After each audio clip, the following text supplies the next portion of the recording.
저는 토라포션을 12년째 이제 매일 성도들과 함께 새벽 예배에서 이렇게 나누면서 그 은혜의 자양분을 말씀의 어떤 깊숙한 곳에서 그렇게 끌어올리는 그런 기쁨들을 누릴 수가 있었습니다. 교회가 잘 버티고 또 성장할 수 있는 데에 굉장히 뿌리와 같은 역할을 한 것 같습니다. 토라포션의 그 특징은 이게 지금 나의 삶과 그대로 연결되어 있다. 여기에 이런 의미가 있고 또 여기에 이런 부르심이 있고 지금 우리 삶과 또 우리 자녀들의 앞날과 연결되어 있다라고 하는 것을 이렇게 깨달으시면서 그 관점이 변화되는 것, 그러니까 일종의 세계관을 바꾸는 약이라고 할까요? 완전히 새로운 변화가 삶에서 일어난다라고. 절기나 또 계절이나 지금 이 시기에 주님께서 우리 가운데 이 말씀을 주시고 계시는구나, 몰랐던 그런 부분들, 또 전에는 감추어져 있던 그 말씀의 어떤 보석들을 찾는 그런 기쁨들을 말씀이 실제가 되고 말씀에서 우리가 나오고 우리 말씀으로 돌아가고 그런 어떤 연결들이 있는 것 같아서 재밌기도 하고 감사한 마음입니다.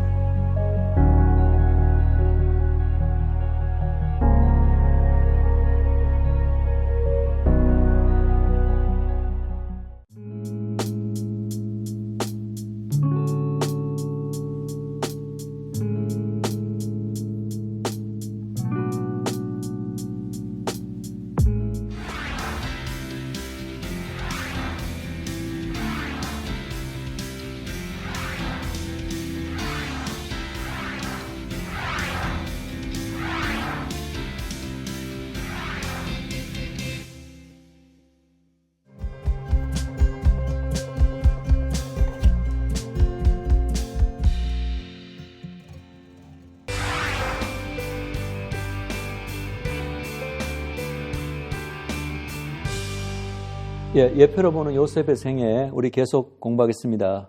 자, 기근으로 말미암아 이 형들이 이 가나안 땅을 떠나서 애굽으로 찾아오게 됩니다. 창세기 42장이죠. 요셉의 그들을 아나 그들은 요셉을 알지 못하더라. 앞으로 이제 이스라엘의 회복 과정에서 그들의 메시아에 대해서, 예수님에 대해서 눈이 열릴 때 아마 이러한 과정을 거치지 않을까 우리가 상정해 볼 수 있습니다. 그들은 결국은 그들의 메시아에 대해서 눈이 열림으로써 민족적 회복을 이루게 되지만, 그러나 처음에는 그 첫 단계에서는 이스라엘이 여전히 예수가 그들의 메시아임을 알아보지 못할 것을 예표합니다. 그러나 이스라엘과는 달리 예수님께서는 바로 그들이 이스라엘이 자신의 형제들임을 한 번도 잊으신 적이 없음을 이것이 이제 예표하고 있다. 그리고 근데 이제 요셉은 이 형제들을 스파이로 모으는 사건이 나옵니다. 스파이로 몰아서 다 옥에 가둡니다. 그들이 하는 말을 이제 믿지 않는 척 하면서, 그러면서 이제 제3일에, 3일 동안 가둬놓고 제3일에 이제 그들에게 살아날 길을 알려줍니다. 너희들의 말을 증명하라는 거죠. 성경 전체에요, 너무나 3일, 사흘, 이런 것들이 끝도 없이 계속 등장하는데, 여기도 보면은 이 3일이 등장합니다. 그래서 우리는 이 3일이라는 것 자체가 성경 전체에 관통하는 하나의 어떤 아이콘의 역할을 하는데, 그것이 가리키고 있는 것은 바로 예수 그리스도의 3일 만에 부활 사건을 가리키고 있죠. 그런데 예수님의 사흘 만에 부활만으로 가리키는 것이 아니라, 놀랍게도 성경은 이스라엘이 마치 이렇게 옥에 갇혀 있다가, 포로에 갇혀 있다가, 포로로 잡혀 있다가 사흘 만에 회복되는 것으로, 이스라엘의 회복 자체를 사흘 만에 일어나는 것으로 묘사하고 있다는 것입니다. 즉 이스라엘은 3일 동안은 눈이 가리워진다, 그들의 메시아에 대해서. 그러나 제3일에 이제 생명의 구원을 얻는 민족적 회복이 이제 시작되게 된다는 것을 호세아서 5장 15절 그리고 6장 1, 2절을 보시면, 내가 내 곳으로 돌아가서 저희가 그 죄를 뉘우치고 내 얼굴을 구하기까지 기다리리라. 예수님을 거부한 그 이스라엘이 그 죄를 뉘우치고 예수님의 얼굴을 구하기까지 기다리겠다, 이렇게 말씀하시면서, 저희가 고난을 받을 때에 나를 간절히 구하며, 그들이 이제 민족적 고난에 처했을 때에 이제 예수님에 대해서 눈을 뜨고 예수님을 이제는 구하게 된다는 거죠. 이르기를, 오라 우리가 여호와께로 돌아가자. 여호와께서 우리를 찢으셨으나 도로 낫게 하실 것이요 우리를 치셨으나 싸매어 주실 것이니라. 바로 이스라엘이 예수님을 거부한, 그래서 하나님께 배역한 어떤 민족적 죄를 회개하는 장면이죠. 그러면서 6장 2절에 보면 여호와께서 이틀 후에 우리를 살리시며 제3일에 우리를 일으키시리니 우리가 그 앞에서 살리라. 즉 이스라엘의 그 민족적 회복을 제3일에 일어나는 것으로 호세아서는 이야기하고 있는데 놀랍게도 그 이스라엘의 왕이신 예수님께서도 제3일에 죽었다가 살아나셨다는 거죠. 이스라엘의 마치 죽은 것 같은 상태에서 이스라엘이 마지막에 살아나는 것. 그것도 이스라엘도 그렇게 죽었다 살아나는 거나 마찬가지잖아요.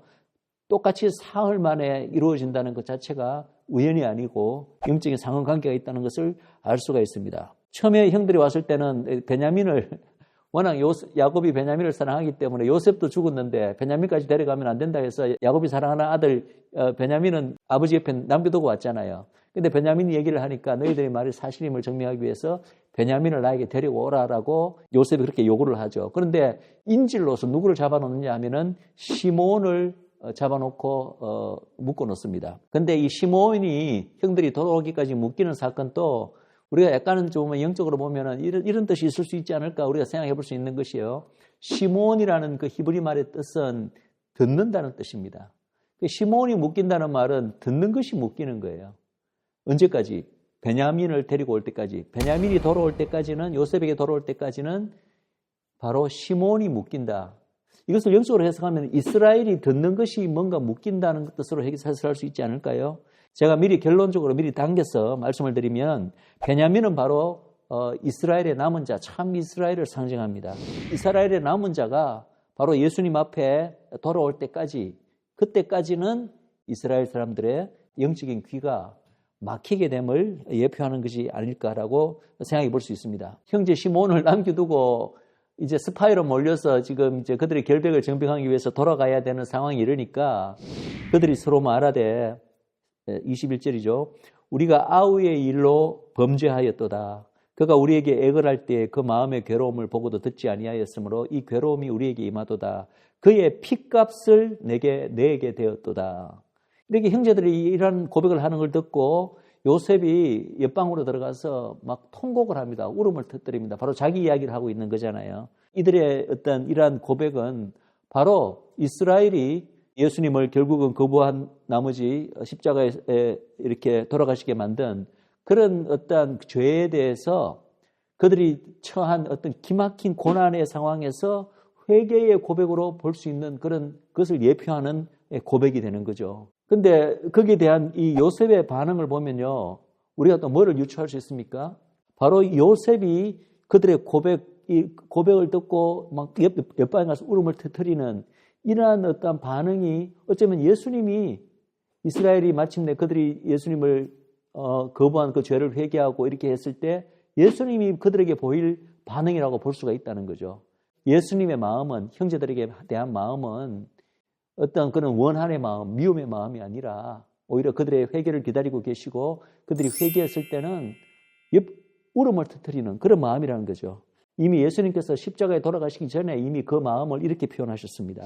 누가복음 19장 41절 42절에 가까이 오사 성을 보시고 우시며 가라사대 너도 오늘날 평화에 관한 일을 알았다면 좋을 뻔하였거니와 지금 내 눈에 숨기웠도다. 즉 예수님을 거부함으로써 이스라엘, 그 예루살렘이 당하게 될 그 엄청난 그 고난의 것을 미리 아시잖아요. 예수님은 아시기 때문에 그것을 보고 슬퍼하시면서 우셨다고 되어 있습니다. 이때 그 예수님의 이 울으시는 이 울음이 바로 이 요셉의 이야기에서는 요셉의 울음으로 표현되어 있는 거죠. 근데 생각해 보십시오.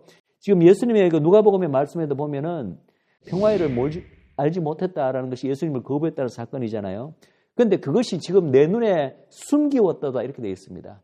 뭔가 예수님을 알아보지 못하는 그 어떤 것이 그들의 눈에 가리워졌다는 거예요. 숨기워졌다는 거예요. 어떤 외부의 힘에 의해서.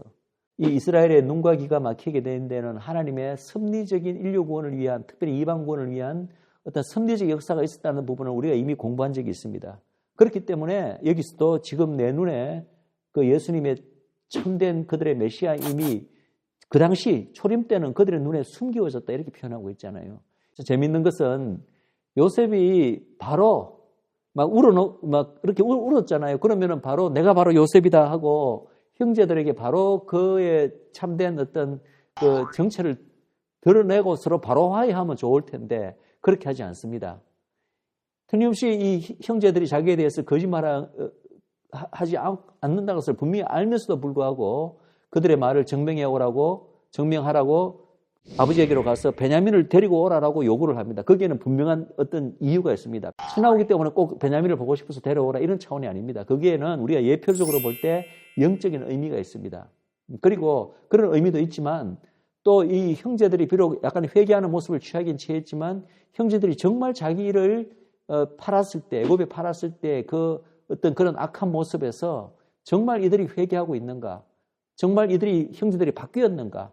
돌이켰는가를 최종적으로 한번 확인할 필요가 있었던 거죠. 그래서 이 형제들에 대해서 두 차례에 걸친 일종의 시험을 치르고 그 시험에 통과하는 것을 확인하고 난 다음에야 마침내 요셉이 그들 앞에서 자기가 요셉임을 밝히게 되는 거죠. 이제 첫 번째 시험이 바로 이제 베냐민을 데리고 오라라는 그 시험이었는데 어쩌면 이스라엘에게 그들이 진정으로 회개하고 있는지 정말 그런 초림 때의 어떤 그런 위선적이고 가식적인 모습 이런 데서 뭔가 바뀌었는지를 하나님께서 마지막으로 테스트하시는 그 시험이 어쩌면 이스라엘 민족에게 마지막으로 주어질 수도 있다는 생각을 해보게 됩니다. 요셉이 비록 형제들을 테스트하려는 목적으로 그들을 스파이로 몰아서 그들에게 돌려보내지만 필요한 양식을 그냥 돈도 안 받고 사실 돈을 도로 자루에 넣어 보내잖아요. 그래서 양식은 실어서 아버지에게로 그들을 이제 돌려보낸다는 거죠. 이것 자체가 바로 하나님께서 여전히 예수님을 못 알아보고 예수님을 거부하고 있는 유대 민족에 대해서 은혜로 어떠한 여러 가지 필요한 부분들을 그들의 영적, 육적 필요를 채우고 돌보시는 것을 아마 나타내지 않을까 우리가 생각을 해봅니다.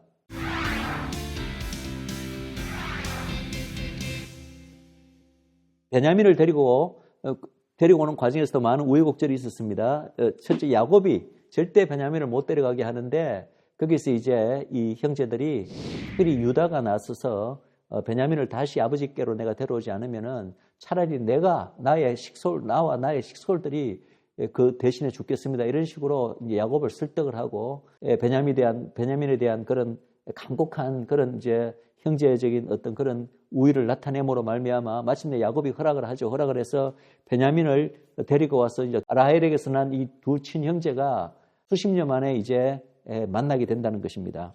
그리고 이때 보면은 요셉의 형제들이 마침내 요셉에게 땅에 엎드려 절하게 됩니다. 여러분, 요셉의 꿈 중에 형들을 나타내는 모든 그 곡식의 단들이 요셉에게 엎드려 절하는 그 꿈을 꿨다고 형들한테 말해갖고 형들한테 엄청난 위험을 샀잖아요. 그런데 바로 그 꿈이 이때 실제로 이제 이루어지게 되는 거죠. 물론 이들은 자기들이 절하는 대상이 야곱의 총리인 줄 알고 요셉인 줄 모르고 하는 거지만 어쨌든 그 꿈이 이루어지는 것이죠. 그리고 이제 베냐민을 보는 순간 이 요셉이만 너무나 정을 억제하지 못해서 베냐민을 향한 그 사랑과 정을 억제하지 못해서 또 우는 모습이 또 성경에 기록되어 있습니다. 그리고 난 다음에 이제 이 요셉의 형제들과 베냐민까지 같이 한번 이렇게 식사를 하는데요. 이 식사 자리가 또 재미있습니다. 요셉의 형제들과 애굽인들의 식사 자리가 따로 분리되어 있습니다. 근데 그 이유를 이렇게 이야기합니다. 애굽 사람은 히브리 사람과 같이 먹으면 부정을 입었음이니라. 이 부정을 입는다는 이 표현 자체가 영어 성경을 보면은 abomination이라는 단어를 사용합니다. abomination은 혐오한다는 뜻이거든요. 아주 싫어하는 것, 혐오한다. 즉 뭐냐 하면은 애굽 사람들은 그 당시에도 벌써 히브리 사람들을 굉장히 혐오하는 게 있었다는 거예요. 애굽 사람들은 히브리 사람을 혐오한다. 어디서 많이 듣던 얘기 아닙니까? 애굽은 뭐를 상징한다고요? 애굽은 온 이방을 상징합니다.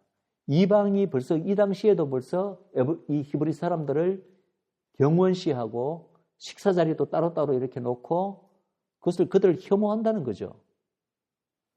이것은 어쩌면은 장차 있게 될 예수님 이후에도 계속 있게 될 구약 때부터 계속 있어온 반유대주의, 엔티세미티즘을 예표하는 것이라고 볼 수가 있습니다. 자, 그리고 이제 제일 중요한 것은 이 베냐민이 누구냐라는 것입니다. 당연히 요셉의 아우지만 이 베냐민이 너무나 이 구속사에 있어서 특별히 요셉의 이야기 가운데서 이 모든 것을 이제 예표적으로 우리가 이해를 해보려고 할 때 베냐민은 너무나 중요한 어떤 예표적 존재를 나타낸다는 거죠. 첫 번째, 이 베냐민은 요셉이 마침내 형제들에게 자기의 참된 정체를 드러내고 형제들과 극적인 화해를 이루는 데 있어서 핵심적 역할을 감당합니다. 그 다음에 우리가 실제로 베냐민 지파를 보면요, 이스라엘의 역사 가운데서도 이스라엘 나중에 남북 왕국으로 이렇게 나뉘게 될 때 북 10지파와 남쪽에 2지파로 나뉘는데 남쪽에 2지파가 어느 지파죠?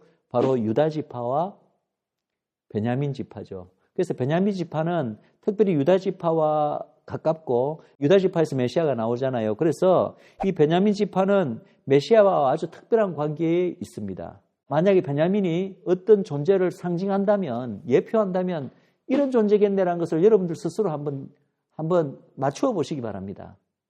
자, 이 베냐민의 특징을 한번 보겠습니다. 베냐민은 여호와의 사랑을 입은 자로 표현됩니다. 신명기 33장 12절에 그렇게 표현하고 있습니다. 이게 이제 모세가 죽을 때 이스라엘 12지파에 대한 예언 가운데 나오는 얘기입니다. 모든 그 이스라엘 12지파가 다 이스라엘로서 여호와의 사랑을 입을 만한데 특별히 다른 지파에 대해서는 이런 표현을 사용하지 않는데 베냐민에 대해서는 여호와의 사랑을 입은 자라는 예언이 주어집니다. 자, 그리고 실제로 베냐민은 요셉은 누구를 나타낸다고요? 메시아의 가장 가까운 친혈육입니다. 라헬의 한배에서 났죠. 라헬의 소생으로서. 그리고 또 이게 너무나 중요합니다. 베냐민은 야곱의 아들들 중에 유일하게 요셉에 대해서 저질러진 그 형제들의 악에 동참하지 않은 형제입니다. 이게 결정적인 클로가 됩니다. 베냐민은 요셉이 떠나고 나면 홀로 뒤에 남겨지게 됩니다. 홀로 뒤에 남겨져서 다른 형제들로부터 소외당하고 맨 요셉에 대해 가해졌던 그런 질시와 어떤 아버지의 사랑을 베냐민이 독차지하고 있기 때문에 그 대상이 됩니다. 그리고 또 베냐민은 형제들 가운데 제일 마지막으로 태어납니다. 특별히 요셉이 태어난 이후에 태어납니다. 요셉은 누구죠? 예수님이죠. 즉 예수님이 이스라엘에 오시고 난 다음에 초림으로 오시고 난 다음에 태어난 존재가 바로 이 베냐민이라는 존재인 거예요. 그런 존재가 누가 있겠죠? 예수님이 이스라엘에 오시고 난 다음에 이스라엘에 태어난 존재, 등장하게 된 존재. 자, 베냐민은 태어나자마자 그를 돌봐줄 어머니를 잃게 됩니다. 라헬이죠, 그죠? 영적인 어떤 어머니를 잃게 된다. 그것도 아주 의미심장합니다. 그리고 베냐민은 가나안 땅에서 12지파 중에 제일 먼저 하나님으로부터 그 기업이 될 땅을 분배받게 됩니다.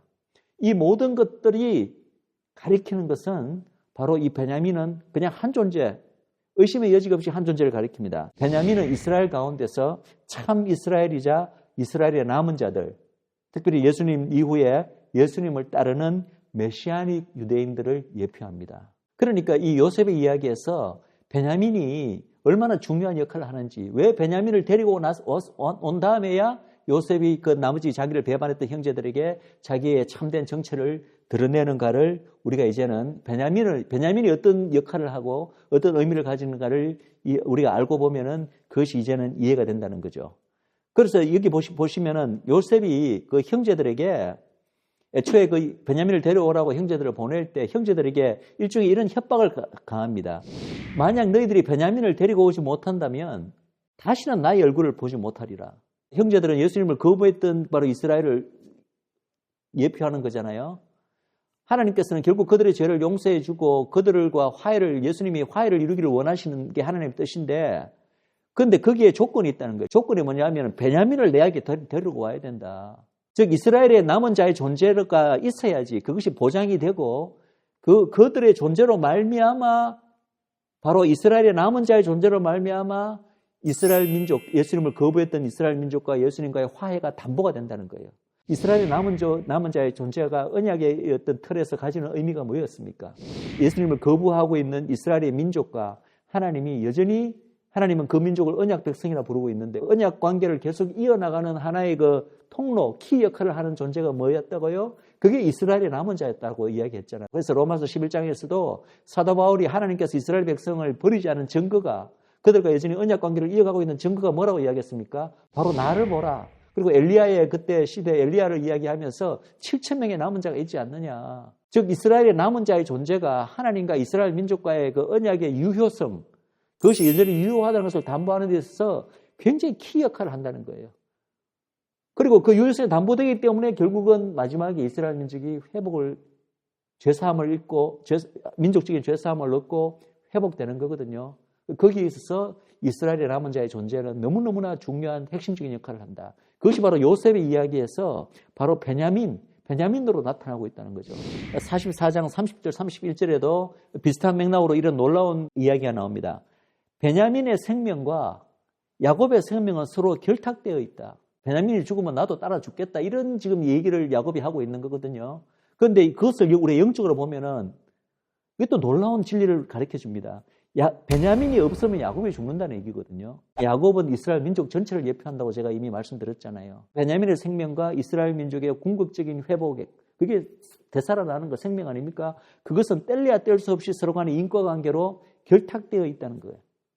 그런 의미에서 이 이스라엘의 남은 자에 해당되는 베냐민과 이스라엘 민족 전체는 서로 간의 생명이 연결된 운명 공동체라고도 볼 수 있다는 것입니다. 다시 요셉의 이야기로 돌아가서 요셉은 그의 아우 베냐민에 대해서 막 타는 마음으로 통곡을 하게 됩니다. 왜냐하면 너무나 사랑하니까. 베냐민을 만나게 되니까 요셉이 너무너무나 반가워서 얼마나 보고 싶었겠어요, 그동안에. 이 예수 믿는 유대인들에 대한, 이스라엘에 대한 예수님의 마음이 거기에 묘사되어 있다.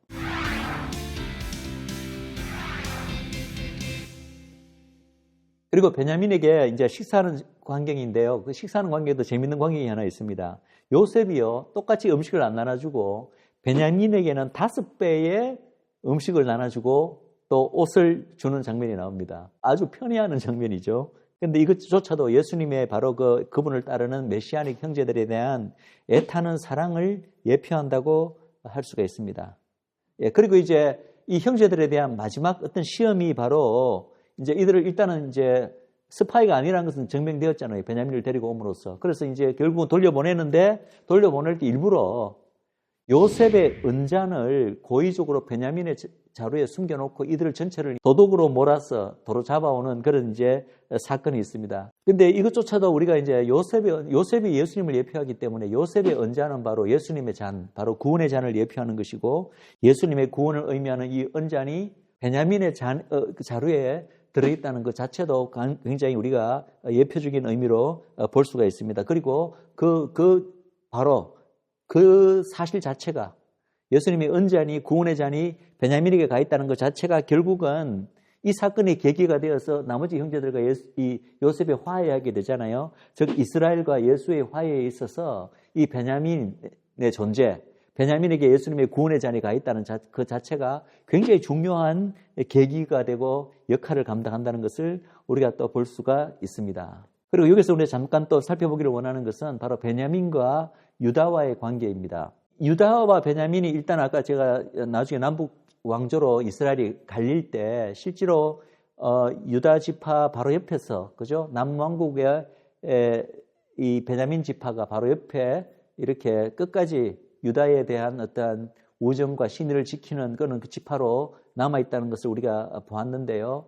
이런 나중에 역사적으로 드러나는 이 관계가 이 요셉의 이야기에서도 뭔가 심상찮게 이 유다와 베냐민의 관계가 묘사가 됩니다. 유다는 이 베냐민을 떠나보내기 싫어하는 야곱에게 자신을 담보로 겁니다. 그리고 베냐민이 반드시 베냐민을 돌아오게 만들겠다고 야곱에게 약속합니다. 그리고 중보를 하는데 희생적으로 중보를 합니다. 만약에 베냐민을 돌아오지 않으면 차라리 자기가 희생되겠다고. 이것이 바로 요셉이 그들 형제들에게 준 마지막 시험입니다. 그들이 과연 회개하고 있는지, 그들이 과연 자기를 팔았던 그 옛날의 모습에서 바뀌어져 있는지를 마지막으로 테스트하는 거죠. 그리고 난 다음에 이때 이제 그 형제들이 보인 모습에서 요셉은 그것을 확인하게 됩니다. 아, 이들이 이제는 진짜 회개하고 있구나. 자기를 팔았던 그들의 죄를 회개하고 있구나. 뿐만 아니라 정말 형제들에 대해서 자기가 대신 이제는 그 형제의 죄를 덮어서겠다고 자원할 만큼 그렇게 이제는 바뀌어 있구나. 이런 것을 확인하게 되면서 마침내 45장에 요셉이 그들 형제 앞에서 방성되고 완전히 막 큰 통곡을 터뜨리면서 이제 마침내 자기가 요셉임을 그들 앞에서 극적으로 드러내게 됩니다. 요셉이 그들 형제 앞에서 극적으로 자기를 드러내는 것은 마침내 예수 그리스도가 그를 거부했던 이스라엘 민족 앞에서 바로 자신이 그들이 기다려왔던 민족적 왕, 그들의 메시아임을 극적으로 드러내는 그런 사건을 예표한다는 거죠. 베냐민을 위해서 굉장히 이러한 희생적 중보 역할을 다른 형제들보다도 유다가 그런 역할을 감당합니다. 그래서 이러한 유다가 왜 이렇게 하는가? 유다를 향한 그 야곱의 그 예언은 그 유다 지파에 대한 어떤 그 미래에 대한 예언도 있겠지만은 그 안에는 유다 지파로 오시게 될 이스라엘의 왕, 그 메시아에 대한 예언이 사실은 주종을 이룹니다.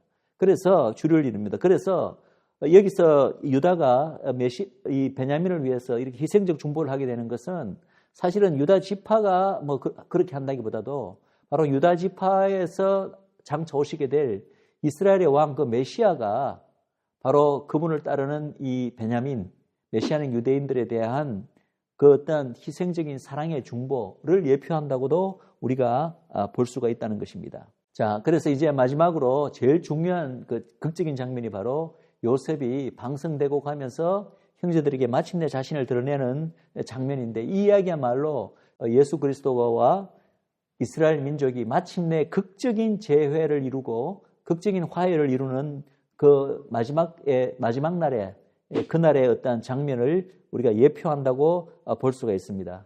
그런데 이렇게 이 요셉이 자신을 형제들에게 드러내는 이 시점이 약간 좀 의미심장하기도 합니다. 이것이 45장 6절에 보면은 그때 7년 대기근 중이었잖아요, 애굽에. 그때 제2년째 이런 일이 일어난다고 이야기하고 있습니다. 그렇다면 만약에 요셉의 이야기가 이 마지막 구속사의 이스라엘의 회복에 대한 이러한 얘기가 이제 진짜 예표적인 의미를 가지는 것이 사실이라면 어쩌면 이런 부분, 7년 기간의 제 두 번째 해에 이렇게 요셉이 마침내 자신의 정책을 극적으로 드러내고 이 극적인 화해가 이루어지는 이것조차도 어쩌면 우리가 지금 아직까지 오지는 않았지만 흔히 사람들이 이야기하는 마지막 때 7년 대환란 가운데 두 번째 해쯤에 이렇게 이스라엘 민족에게 예수님께서 마침내 그분이 그들의 민족의 메시아임이 확연하게 드러나고 이들이 마침내 그들이 찌른 일을 바라보고 바로 예수님이야말로 그들 민족이 기다려온 메시아임을 알아보는 그런 민족적 영적 대각성이 일어나는 그 시점이 어쩌면 그 시기를 이것이 암시하고 있다고도 우리가 볼 수 있지 않을까요? 그런데 그건 우리가 확실하게 말할 수는 없겠죠.